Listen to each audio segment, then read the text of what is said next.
오늘 이 시간은 집착이라는 제목으로 말씀의 은혜를 나누도록 하겠습니다. 집착, 무슨 뜻입니까? 한 가지에만 고정된 마음 상태라고 사전에 써 있습니다. 집착과 비슷한 단어가 있죠? 뭡니까? 그렇죠. 집중. 자, 그렇다면 집착과 집중의 차이점은 뭘까요? 한 가지에 고정된 마음 상태는 집중입니다. 그런데 한 가지에만 고정된 마음 상태는 집착입니다.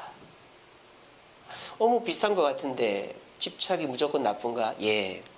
집착은 반드시 불행해집니다. 예를 들어볼까요? 여행을 갑니다. 우리 여행을 갈 때 그냥 가지 않지 않습니까? 목적지를 정해놓고 가죠. 해외로 가더라도 어느 나라 어느 도시, 국내를 가더라도 뭐 강원도 어디, 뭐 부산 어디, 서해안 어디, 물론 자유여행으로 무조건 돌아도 목적지의 방향은 정해놓고 가요. 그런데요, 목적지를 정해놓고 가는 것은 집중해서 가는 거지만 목적지에만 가려고 하는 것은 집착이죠. 아이, 목사님, 여행을 그렇게 하는 사람이 어디 있어요? 많습니다, 여러분. 여러분 주변에서 꼭 그 목적지에만 가야 된다라고 생각하며 여행 가는 사람이 있어요. 그런 사람하고 여행 가면 굉장히 피곤합니다. 여기 산이 좋은데 여기 잠깐 쉬었다 갈까? 빨리 가야지. 여기 물이 좋은데 잠깐 쉬었다 갈까? 여기 쉴 시간이 어디 있어? 여보, 이 집이 맛있는 것 같아. 밥 좀 먹고 가자. 배고파도 참아. 그 집 가서 먹어야지. 이러면 모두가 불행해지는 거예요. 집착은 해외로 가도, 한 번도 가보지 못한 곳을 가도, 아무리 사랑하는 여자를, 아무리 사랑하는 자녀들하고 가도 집착으로 하는 여행은 불행해지는 거예요. 왜 집착이 우리를 불행하게 만들까요? 집착은 원하는 것은 얻을 수 있을지 몰라도 나머지를 다 잃어버리게 하기 때문입니다. 공부를 집중하는 건 좋은 일이죠. 근데 공부에만 집중하면 어떻게 될까요? 다른 걸 잃어버려요. 친구를 잃어버려요. 또 일을 집중하는 건 좋은 일이에요. 뭐 회사 가서 일 열심히 하는 거예요. 왜 나쁩니까? 근데 일이 끝났는데도 남아서 야근하고 그렇게 집에도 들어오지 않고 일에만 집착하면 어떻게 될까요? 가정을 잃어버려요. 나중에 열심히 일했는데 아내도 자녀들도 내 편이 아니게 되는 겁니다. 또 돈에 집중하는 것도 나쁜 거 아니죠. 돈을 벌어야 될 때 벌어야 됩니다. 물 들어올 때 노져야죠. 하지만 돈에만 집착하면 어떻게 됩니까? 건강을 잃어버려요. 또 자녀에게 집중하는 거 좋은 일이죠. 그렇지만 자녀에게 집착하면, 자녀만 바라보면 어떻게 될까요? 자녀가 고마워하질 않아요. 내가 자녀에게 최선을 다해서 내 평생을, 내 인생을 바쳐도 자녀는 오히려 엄마는 왜 그때 날 힘들게 했어? 라고 말하는 거예요. 재미는 어떨까요? 여러분, 재미있는 게 나쁜 거 아니죠. 우리가 뭐 힘든 일을 하고 나면 좀 영화도 보고 맛있는 것도 먹고 놀러도 가고 친구도 만나고 해야죠. 그런데 그 재미만 집중하면 재미를 잃어버립니다. 참 아이러니하죠? 재미만 집중하면 재미를 잃어버립니다. 왠지 아십니까? 실증이 나기 때문이에요. 내가 운동에 취미를 껴서 운동에만 집중한다. 그러면 그 운동 말고 또는 그 운동의 더 높은 단계를 하고 싶은 거예요. 게임에 집중한다. 게임도 적당히 하고 가끔 하면 되는데 내가 그 게임에서 최고수가 되고 싶다. 그러면 그 게임 최고수가 되면 그거 이제 재미가 없는 거예요. 여행도, 해외여행도 한두 번이지. 한 달에 한 번씩 땡처리 항공권 나올 때마다 가면은 해외 가는 것도 귀찮은 거예요. 이처럼 집착은 내가 원하는 것은 얻을지 몰라도 내가 결국은 불행해집니다. 왜? 나머지를 잃어버리기 때문에. 오늘 본문은 돈에 대해서 집착하는 사람의 결말에 대해서 소개하고 있어요. 그래서 오늘 저는 여러분들과 함께 집착이 왜 잘못되었는지에 대해서 자세히 말씀을 드리고 이 집착에서 어떻게 벗어날 수 있는가에 대해서 말씀을 드리고자 합니다. 남녀가 사귀어도 서로 집중하면 사랑이 깊어지고 결혼에 꼴이 납니다. 그런데 남녀가 서로 집착하면 어떻게 되죠? 그 사랑은 깨지게 돼 있는 거예요. 상대방의 비밀을 다 캐내고 24시간 함께 있고 싶어하고 나에게 뭐 속이는 거 없나 자꾸 캐묻고 그러면은 내가 아무리 사랑해도 그 사랑은 인정받지 못하는 것이죠. 이처럼 저와 여러분들은 알게 모르게 집착에 사로잡혀 있는 경우들이 많아요. 한번 우리 생활을 돌아보세요. 여러분들이 집중과 집착의 차이는 뭐냐? 내 스스로 이거를 그만하고 싶은데 그만 안 두게 되면 집착인 거예요. 집중은 뭡니까? 내 의지를 가지고 이거 열심히 해야 되겠다. 그래서 열심히 하다가 피곤하다 이제 좀 그만둬야지.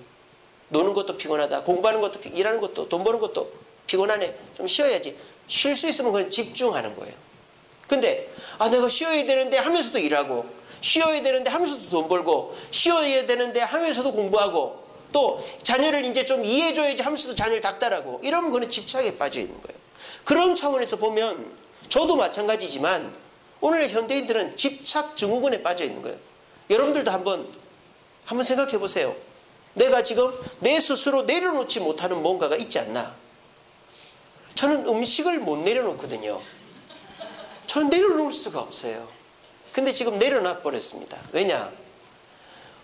제가 이제 운동을 하러 가는 그분이 이제 체크를 하니까 제가 살이 찌면은 안 되지 않습니까?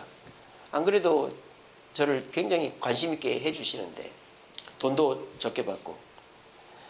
그러니까 저는 이 음식을 내가 그동안에 얼마나 집착했는가에 대해서 이제 깨닫게 된 것이죠. 그래서 요즘에는 16시간 단식을 하거든요. 저녁 7시부터 그 다음 점심까지 안 먹거든요. 저는 밤에 배가 고프면 잠이 안 옵니다. 자다가도 벌떡 일어나서 뭘 먹어야 돼요. 배가 고프면. 근데 제가 그렇게 하겠다고 약속을 딱 해놓고 지금 간헐적 단식을 하고 있는데 밤에 안 먹어도 잠이 오는구나 하는 걸 요즘 느낍니다. 얼마나 오늘도요 죽는 줄 알았어요. 오늘도 사람이 없으니까는 막 이리 굴리고 저리 굴리는데 제가 막 얼굴이 도랗고 손발이 새파래가지고 저희 집사람이 이러다 죽겠다고 그럴 정도로 금요일이니까 이틀을 또 안 나오니까 운동을 시켰는데 이렇게 고생하고 나면 밤에 골아 떨어져서 그냥 잡니다. 그러니까 밤에 안 먹어도 되더라고요. 그러니까 그러고 보니까 나도 음식에 집착이 컸구나 하는 거를 깨닫게 된 거예요. 안 먹어도 사는데 안 먹으면 안 된다고 생각하는 게 집착이라. 아까 말씀드렸잖아요. 내가 내려놓을 수 있을 때 내려놔야 되는데 내려놓지 못하면 집착인 거예요. 어떤 분이 케이크를 이만한 걸 사줬어요. 제 생일이라고. 제가 그걸 한 조각도 안 먹었다는 거 아닙니까? 이거는 놀라운 기적입니다. 지금 우리 집 냉장고에 절반이 이제 얼려져 있는데 제가 손도 안 대고 있습니다. 제가 얼마나 음식에 집착을 했는가. 마찬가지로 여러분들도 한번 생각해 보세요. 내 스스로 내려놓지 못하는 무언가가 있으면 나는 그것에 집착하는 거예요. 그걸 집중이라고 오해하고 집중이라고 포장하지 마세요. 그렇게 하는 그것은 나를 불행하게 만듭니다. 오늘 말씀 잘 들어보시고 집착이 왜 문제가 있는지를 깨닫고 어떻게 집착을 내려놓을 수 있는지를 깨달아서 우리 모두 집착하지 않고 집중하여 하나님이 주시는 축복을 받아 누릴 수 있는 저와 여러분 되기를 간절히 바랍니다. 자, 집착의 문제점. 첫 번째는 항상 부족하다고 느끼는 것입니다. 오늘 본문 10절에 보십시오. 은을 사랑하는 자는 은으로 만족하지 못하고 풍요를 사랑하는 자는 소득으로 만족하지 아니하나니 라고 되어 있습니다. 여러분, 무언가를 사랑하면 그것으로 만족을 느껴야 되는 게 정상이죠. 그렇죠? 내가 여자를 사랑해요. 그래서 그 여자와 만나고 싶고 서로 사랑을 나누고 결혼도 하고 싶고 그러면은 만족을 해야 되잖아요. 그런데 사랑을 집착으로 하게 되면 만족을 못 한다는 거예요. 왜? 항상 부족하다고 느끼기 때문에. 집착하는 사람의 가장 큰 특징이 내가 그 집착하는 것에 대해서 만족을 누리지 못하고 항상 부족하다는 생각을 하는 거예요. 자, 그러면 우리가 돈을 집착하고 공부를 집착하고 일을 집착하고 자녀를 집착하고 재미를 집착하는데 그것을 집착함에도 불구하고 내가 공부를 더 해야 돼. 내가 일을 더 해야 돼. 내가 돈을 더 벌어야 돼. 내 자녀가 더 잘 돼야 돼. 내가 더 재미있는 일을 해야 돼 라며 부족함을 느끼는 이유가 뭘까요? 그것은 바로 자존감이 낮아서 그렇습니다. 자존감이 낮아서. 이 자존감은 무슨 자존감? 내가 가진 것에 대한 자존감이죠. 남과 비교해서 내가 남보다 부족하다는 생각을 하기 때문에 내가 가진 것이 적어 보이는 거예요. 그런데 남과 비교를 끊는 그 순간 나는 부족하지 않게 되는 거예요. 그런데 우리가 끊임없이 TV나 영화나 사회에서 말하는 우리보다 높고 대단한 사람과 비교, 스카이캐슬 같은 데나 비교해 보니까 나는 부족한 거예요. 내 자존감이 바닥을 치는 거예요. 그러면 아무리 가져도, 아무리 공부를 잘해도, 아무리 일을 잘해도, 아무리 돈을 많이 벌어도, 아무리 자녀가 말을 잘 들어도, 아무리 재밌는 거라도 부족하다고 느끼는 게 집착의 문제점인 것입니다. 두 번째 집착의 문제점은 이기심입니다. 오늘 11절 12절 이 재밌는 표현입니다. 한번 보세요. 재산이 많아지면 먹는 자들도 많아지나니 그 소유주들은 눈으로 보는 것 외에 무엇이 유익하랴. 자, 이 11절 보세요. 이게 맞는 말입니까? 틀린 말입니까? 틀린 말이죠. 여러분, 내가 사장이에요. 내가 직원을 한 100명 거느리고 있어요. 근데 그 직원들이 열심히 일을 했어요. 그래서 내가 그 직원들한테 월급을 줍니다. 어떤 직원은 보너스 줍니다. 자, 이게 좋은 일입니까? 나쁜 일입니까? 좋은 일이죠. 근데 여기 11절에는 지금 이게 좋은 일이라고 해놨어요? 나쁜 일이라고 해놨어요? 무엇이? 그렇지. 야, 우리 세안이가 잘 듣고 있네. 여기 뭐라고 그랬어요? 무엇이 유익하랴라고 돼 있죠?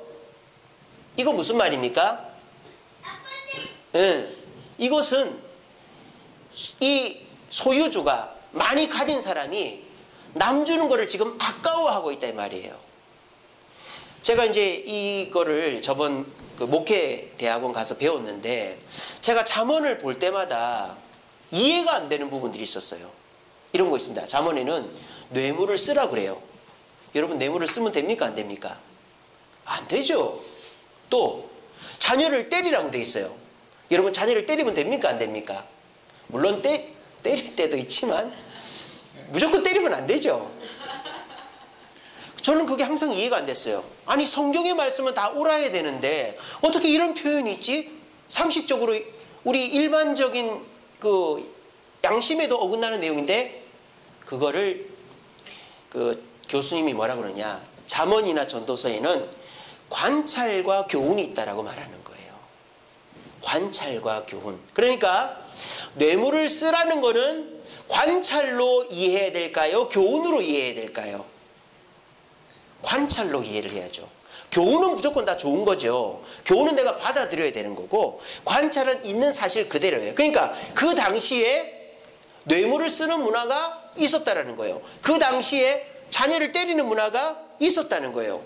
그런 거는 그 당시를 이 그 잠언을 쓴 솔로몬, 또 전도서를 쓴 솔로몬이 관찰해서 기록해 놓은 것이고, 그것에 대한 교훈은 그 다음에 나오는 것입니다. 이 11절은 관찰로 봐야 되는 거예요. 소유주가, 사장이, 오너가 일한 직원들한테 월급 주는 거를 아까워하면 됩니까? 안 됩니까? 안 되잖아요. 그런데 아까워하는 사람이 있다 이 말이에요. 그 사람이 누구다? 돈에 집착에 빠진 사람이라 이 말입니다. 12절도 똑같은 말입니다. 노동자는 먹는 것이 많든지 적든지 잠을 달게 자거니와 부자는 그 부유함 때문에 잠을 못 잔다 했어요. 여러분, 돈이 많아서 잠을 못 자는 게 옳은 일입니까? 이게 잘못된 일입니까? 잘못된 일이죠. 돈이 많다고 잠 못 자는 거는 이게 좋은 일이 아니잖아요. 그런데 돈에 집착에 빠진 사람은 그 돈 때문에 잠을 못 잔다 이 말이에요. 이건 관찰이죠. 우리가 교훈으로, 아 그래, 돈이 많으면 잠을 못 자야 되겠구나. 돈이 많으면 직원들 월급 주는 거 아까워야 되겠거나 교훈으로 받아들일 게 아니라 집착에 빠진 사장 소유주들이 이런 잘못된 모습을 보이더라. 이것이 헛되다라고 우리가 그냥 관찰로서 보여주는 것이다라는 겁니다. 아시겠죠? 이해되시죠? 저도 이거 이해하고는 아 그렇지 성경에는 오류가 없지 다시 한번 안심을 하게 됐어요. 제가 납득이 됐으니까. 집착에 빠진 사람은요 남 돈 주는 거 아까워해요. 특별히 그냥 월급 주는 거 여러분 아까워하면 됩니까 안 됩니까? 안 되잖아요. 근데 월급 주는 것도 아까워하는 거예요. 월급 주는 것도 아까워하는 거예요. 당연히 그 사람이 열심히 일해서 받아가야 되는 돈인데. 그러니까 노동조합이 생기고 노동투쟁을 하는 거 아닙니까? 사장들이 다 이기심 집착에 빠져가지고. 두 번째가 이기심이에요. 세 번째 집착의 문제점은 뭐냐? 허무함입니다. 허무함. 오늘 보면 13절부터 17절에 보면 이렇게 되어 있습니다. 내가 해 아래에서 큰 패단되는 일이 있는 것을 보았는데 또 관찰이죠. 곧 소유주가 재물을 자기에게 해가 되도록 소유한다. 재물을 해가 되도록 소유하는 것이 납득이 안 되죠. 그 설명을 그 다음부터 해놨습니다. 14절에 보면 그 재물이 왜 해가 되느냐? 재난을 당할 때 없어져 버렸기 때문이에요. 이게 무슨 말입니까? 정말 애지중지해서 돈을 모아놨는데 그 돈이 항상 나에게 있는 게 아니라 그 돈이 어떨 때는 뭐 화재가 나거나 어떨 때는 사고가 나서 돈이 나갈 때도 있어요. 그런데 정상적인 사람은 뭐 사고 날 수 있지 화재 날 수 있지라고 생각하지만 돈에 집착한 사람은 그걸 못 견디는 거예요. 막 부들부들 떠는 거예요. 왜 저놈이 화재를 내가지고 내 돈을 끌고 먹어? 왜 사고가 나가지고 이래? 이렇게 되는 거예요. 그리고 15절에 보시면 15절은 넘어가고 16절에 보시면 어떻게 왔든지 그대로 가리니 바람을 잡는 수고가 그에게 무엇이 유익하랴. 일평생 어두운 데서 먹으며 많은 근심과 질병과 분노가 그에게 있다. 이게 무슨 말입니까? 우리가 이 세상에 가지고 온 것을 죽을 때 되면 너무너무 아까운 거예요. 왜? 더 쓸 수도 없고 가져갈 수도 없으니까. 그러니까 집착으로 돈을 모으고 집착으로 공부하고 집착으로 일하고 집착으로 놀려고 한 사람들은 가면 갈수록 허무해지는 거예요. 돈이 많아도 공부를 잘해도 권력이 높아도 재미있게 놀아도 너무너무 답답하고 조급하고 험한 거예요. 왜? 아 이거 더 해야 되는데 더 누려야 되는데 내가 죽으면 이거 더 이상 못 누리니까. 이게 집착으로 얻은 것의 허무함이다라는 것입니다. 여러분들은 어떠십니까? 지금 집착 가운데 살고 계십니까? 그렇다면 여러분들은 공부를 잘해도 일을 잘해도 돈을 많이 벌어도 자녀가 잘 돼도 재미있는 일을 많이 해도 계속 부족함을 느낄 겁니다. 왜? 남과 비교해서 항상 내가 부족하다고 생각하기 때문에. 그리고 당연히 줘야 될 돈, 당연히 나가야 될 것도 벌벌벌 떨게 됩니다. 왜? 이기심 때문에. 집착에 빠지면. 내가 공부를 하다 보면 남을 가르쳐 줄 수도 있죠. 근데 그걸 안 가르쳐 주려고 하다가 망신당하고 욕먹습니다. 내가 일을 하면 같이 일을 해야죠. 근데 남 잘 되는 거 못 보고 나 혼자 일을 하다 보면 결국 나 왕따 됩니다. 돈을 벌어도 돈을 쓰면서 돈을 벌어야죠. 근데 한 푼도 쓰지 않고 하면 결국 그 사람은 돈이 있어도 욕먹는 사람 되는 거예요. 이게 뭡니까? 집착을 통해서 이기심 때문에 나머지를 잃어버리는 거죠. 그리고 집착으로 얻은 것은 시간이 가면 갈수록 못 쓰기 때문에 또 허망하게 나가기 때문에 허무함만 몰려오게 되어 있다는 거예요. 이 시간에 자신을 정당화하고 있는 분 계십니까? 나는 이거 없으면 못 살아. 저는 음식 없으면 못 사는 줄 알았습니다. 근데 한 끼만 먹고도 살더라고요. 한 끼만 먹고도 저는 요즘 살고 있습니다. 여러분들도 이거 없으면 못 살아 하는 거 있잖아요. 그거 없어도 삽니다. 오히려 그게 여러분들을 죽이는 거예요. 저는 제 나이에 운동을 시작하고 이제 살을 빼게 된 게 얼마나 다행스러운지 몰라요. 아마 이 결심 안 했으면 당뇨, 고혈압, 온갖 성인병으로 이제 천도꾸러기가 됐을 겁니다. 근데 지금 이 시기에 음식 조절하면서 운동하게 된 게 얼마나 감사한지 몰라요. 집착에서 벗어났거든요, 저는. 여러분들도 마찬가지입니다. 일에 집착하고 있습니까? 돈에 집착하고 있습니까? 공부에 집착한 사람 별로 없는 것 같아요. 성공에 집착하고 있습니까? 아니면 재미에 집착하고 있습니까? 여러분, 그렇게 해봐야 결국 나는 불행해질 따름입니다. 자, 그러면 이제 마지막으로 이 집착에서 우리가 어떻게 벗어나게 될 것인가에 대해서 말씀을 드리겠습니다. 자, 제가 집착을 정의할 때 뭐라 그랬습니까? 한 가지면 고정된 뭐라고요? 마음 상태라 그랬죠. 그러니까 사람들은 이 집착을 벗어나는 방법을 마음에서 찾습니다. 그래, 나는 부족하지 않다. 나는 부족하지 않다. 나는 많이 가졌다. 나는 많이 가졌다. 내 마음을 많이 가졌다고 내가 생각하고, 내가 남한테 베풀어야지.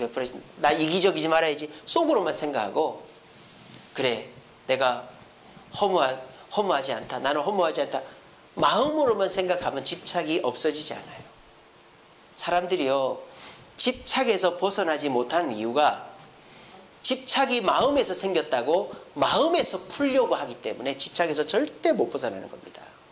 오늘 제가 여러분들한테 설교를 하지만 이 설교를 듣고 반드시 마음에서가 아니라 행동으로 옮겨야, 제가 그래, 음식 이제 줄여야지, 뷔페 가도 샐러드만 먹어야지, 마음으로 아무리 다짐해 보십시오.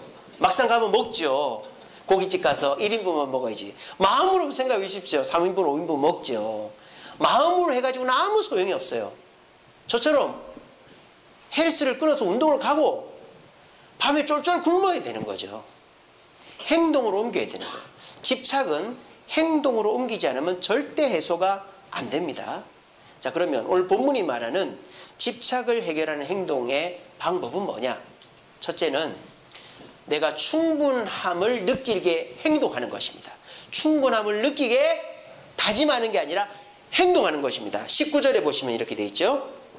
또한 어떤 사람에게든지 하나님이 재물과 부요를 그에게 주사 능히 뭐하게 하셨다? 누리게 하셨다. 행동이죠. 누리게 하셨다라는 거예요. 자, 여러분들이 지금 집착에서 벗어나려면 나를 위해서 누려야 돼요.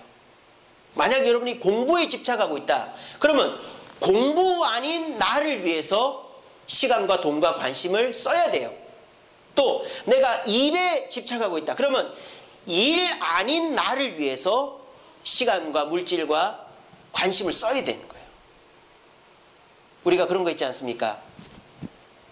내가 너무 힘들고 어려울 때 최소한의 것으로라도 나를 만족시킬 수 있는 그런 것들을 해라고. 그래서 우리가 그 소확행이라고 하잖아요. 작지만 확실한 행복. 나에게 그런 것을 투자할 때 내가 현실을 잠깐 벗어나서 만족을 찾을 수 있는 거예요. 마찬가지입니다. 여러분들이요, 여러분 자신을 위해서 얼마나 인색한지 아십니까? 지금 일에 빠져 있는 사람은요, 그 일 때문에 나를 죽이고 있는 거예요. 공부에 빠져 있는 사람은요, 그 공부 때문에 나를 죽이는 거예요. 노는 것에 빠져 있는 사람은 그 노는 것 때문에 나를 죽이는 거예요. 그런 것에서 나를 한번 건져 보십시오. 내 시간과 돈과 관심을 돈, 일, 재미에서 건져서 나의 다른 시간대에 다른 모습에다 써보십시오. 그러면 뭘 깨닫는지 아십니까? 내가 참 많이 가졌구나 하는 걸 깨닫게 됩니다. 내가 부족하지 않구나. 왜냐? 내가 왜 부족함을 느낍니까? 남과 비교해서 부족함을 느끼거든요. 근데 내가 가진 것을 내가 써보면 내가 쓰는 데는 부족함이 없구나 하는 것을 깨닫게 되는 거예요. 여러분들이 집을 왜 늘립니까? 차를 왜 늘립니까? 남하고 비교하니까 늘리는 거 아니에요?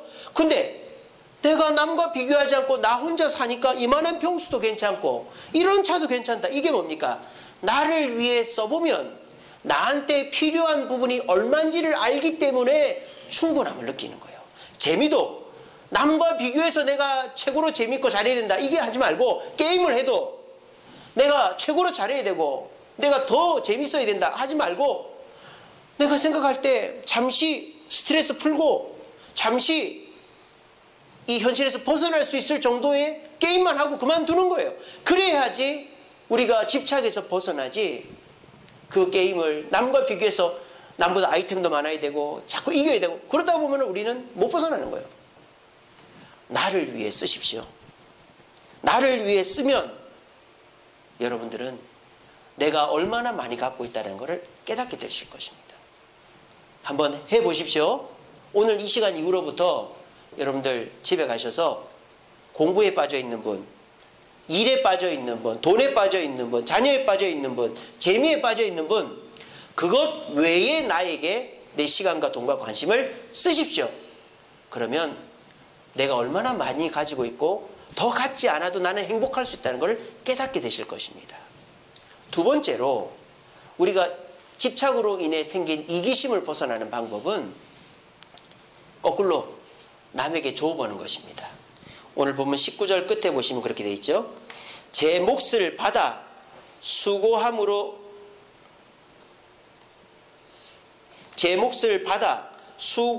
즐거워하게 하신 것은 하나님의 선물이다 라고 되어 있습니다. 그러니까 여러분들이 노력해서 얻었지만 그것은 다 하나님이 선물로 주신 거다라는 것입니다. 만약 여러분한테 공돈이 생기면 어떻게 하겠습니까? 공돈이 생긴 것은 크게 욕심부리지 않죠. 뭐 밥도 사줄 수 있고 누구 필요한 거 줄 수도 있어요. 근데 이거는 내가 땀 흘려 일했고 이거는 내 거다라고 생각하면 절대 남한테 가지를 않는 것이죠.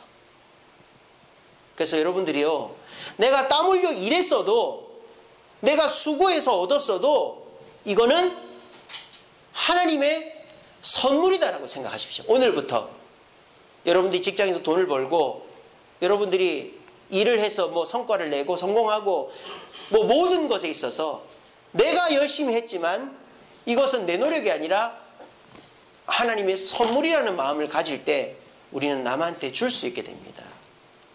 여러분, 남한테 주지 않으면요 절대 집착에서 못 벗어납니다. 공부도 남을 가르쳐줘야 그 집착에서 벗어납니다. 일도 남과 함께 해야 그 집착에서 벗어납니다. 자녀도 그 자녀와 함께 자녀의 말도 들어줘야 집착에서 벗어납니다. 노는 것도 내가 생각하는 대로 놀아야 된다고 생각하지 않고 남의 얘기도 들어가면서 그래 저 사람과도 놀아야 되겠다. 그렇게 돼야 집착에서 벗어납니다. 대부분 집착하는 사람은 내 생각밖에 안 하거든요. 그래서 오늘부터 행동해 보십시오. 내가 최고로 아끼는 것을 한번 남한테 줘 보십시오. 내가 최고로 아끼는 것을 내려놔 보십시오. 그러면 여러분은 집착에서 벗어나는 겁니다. 생각해서 되는 일이 아니에요. 마지막으로 집착으로 인해 허무감에 빠져 있는 사람은 그 허무함을 어떻게 벗어날 수 있을까요? 내가 이 세상에 만족할 수 없다. 참된 만족을 깨달으면 되는 겁니다. 그게 뭡니까? 20절이죠. 그는 자신의 생명의 날을 깊이 생각하지 아니하리니 이는 하나님이 그의 마음에 기뻐하는 것으로 응답하심이니라. 우리의 진정한 만족은 이 세상에서 노력해서 얻고 누리는 것이 아니라 천국에 가서 누리는 것입니다. 여러분 생각해 보세요. 여러분들이 열심히 일을 했어요. 그래서 뭐 돈을 벌고 음식을 모았어요. 근데 그 땀나는 모습으로 그 막 먼지 묻은 옷으로 그 돈을 쓰고 음식을 먹겠습니까? 집에 가서 깨끗이 씻고 편안하게 먹어야 맛있지 않습니까? 마찬가지로 우리는 일할 때와 즐길 때를 구분해야 됩니다. 지금 우리는 뭐 할 때일까요? 일할 때예요. 여기에서 만족을 누리려고 하면 허무감밖에 안 느껴지는 거예요. 공부도 수학능력 시험 끝나고 놀아야지 수능 끝나기 전에 모의고사 한번 치고 놀고 또 모의고사 한번 치고 놀고 그럼 그 친구는 수능을 못 보는 거예요. 우리의 진정한 만족의 때는 천국에 갔을 때입니다. 지금 이 세상에서는 우리가 하나님의 뜻 가운데서 주님의 뜻에 순종하면서 열심히 땀 흘리는 것이 이 세상에서 우리가 살아가야 될 모습인 것입니다. 그러므로 저와 여러분들이 이 세상 살아갈 때 진정한 만족을 누리려면 하늘에 쌓을 수 있게끔 하시기 바랍니다. 그것이 뭡니까? 하나님의 뜻에 순종하는 것이죠. 물질을 쓸 때에도 공부를 할 때에도 일을 할 때에도 재미를 누릴 때에도 하나님의 뜻에 순종한다면 여러분들은 허무함, 시간이 가면 갈수록 어떤 마음이 들까요? 통장에다 돈을 저축하는 사람처럼 아 이제 만기가 다 됐다, 이제 돈 찾겠다 이렇게 되는 것이죠. 그때 다 써버리면 나중에 어떻게 되지 이런 것처럼. 우리가 하늘에다 저축하고 하나님의 뜻에 순종할 때 우리는 죽음이 두렵지 않습니다. 천국 가서 누릴 것을 기대하게 되어지는 것입니다. 여러분, 집착은 그냥 마음 고쳐 먹는다고 되는 게 아닙니다. 오늘 이 시간에 제가 말씀드린 것 중에서 내가 집착하고 있는 게 몇 가지가 있구나 하는 걸 깨달으셨을 거예요. 깨닫는다고 그게 버려지는 게 아니에요. 집착을 벗어나려면 행동을 해야 됩니다. 어떻게? 나에게 써야 돼요. 누려야 돼요. 그리고 남에게 써야 돼요. 남에게 내 좋은 것을 줘야 돼요. 하나님께 드려야 돼요. 이렇게 행동을 해야 우리는 집착에서 벗어나 참된 만족과 행복을 누리게 되어지는 것입니다. 우리 말씀 읽고 마치겠습니다. 같이 읽겠습니다. 시작. 나의 하나님이 그리스도 예수 안에서 영광 가운데 그 풍성한 대로 너희 모든 쓸 것을 채우시리라. 아멘. 여러분, 우리의 참된 만족은 세상의 것에 집착한다고 이루어지는 것이 아닙니다. 아무리 세상의 것을 많이 가진다고 한들 우리 영혼의 공허함은 어떻게 할 것입니까? 우리 영혼의 공허함은 돈으로, 권력으로, 지식으로 채워지는 것이 아닙니다. 예수 그리스도가 채워주는 것입니다. 예수 그리스도를 마음에 모시고 영혼의 공허함을 채운 자는 그 예수 그리스도께서 나머지 것들도 세상과 비교해보면 보잘것없지만 만족하게 해주는 거예요. 내 가정에 만족하고, 내 건강에 만족하고, 내 일터에 만족하고, 내 상황에 만족하는 것은 그리스도 안에서만 가능한 것입니다. 그리스도 밖의 사람은 남과 비교하고 경쟁함으로 절대 만족이 없고 집착에 빠져 자신을 불행하게 만드는 거예요. 우리 모두 그리스도 안에서 주님을 마음에 모심으로 주님의 말씀이 나를 깨닫게 할 때 집착에서 벗어나기 위해 행동을 함으로 집착에서 벗어나 진정한 행복을 누릴 수 있는 저와 여러분 되기를 간절히 바랍니다. 우리